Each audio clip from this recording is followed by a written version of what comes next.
நீ எப்போ தெரியுமா பொறாமப்படுவ? இன்னொருத்தர் நல்லா வாழும் போது சத்தியமா கிடையாது. உன்னால வாழ முடியாத வாழ்க்கையை இன்னொருத்தன் வாழ்ற நினைக்கும் போது தான். இந்த சூட்சமத்தை ஒன்றும் சொல்லி தர மாட்டான். அக்காமை செல்வத்திற்கு யாதெனின் வெக்காமை வேண்டும் பிறன் கை பொருள். என்ன ஸ்டேட்மெண்ட் பார் திருவள்ளுவர். அக்காமை செல்வத்திற்கு யாதெனின் வெக்காமை வேண்டும் பிறன் கை பொருள். இன்னொருத்தகிட்ட இருக்க பொருளை பார்த்து அதுக்கு நீ ஒன்று தகுதி இல்லைன்னு நினைக்கணும், இல்லை அவன் நல்லா இருக்கானேன்னு பொறாமப்பட்டிருக்கணும். எதுனாலும் சார் அவர் என்ன சார் நல்ல வீட்டில் இருக்கார் சார், நல்லா அழகான புருஷன் சார், நல்ல 2 பசங்களும் நல்ல தங்கமான, இதுவும் வேலை கிடையாது, நீ சந்தோஷப்படலாம்.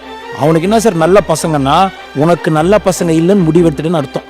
இல்லை உனக்கு இல்லாத பசங்க அவங்களுக்கு இருக்காங்களேன்னு பொறாமப்பட்டேன்னு அர்த்தம். அப்போ பொறாமைக்கு 2 குணமா குருஜி?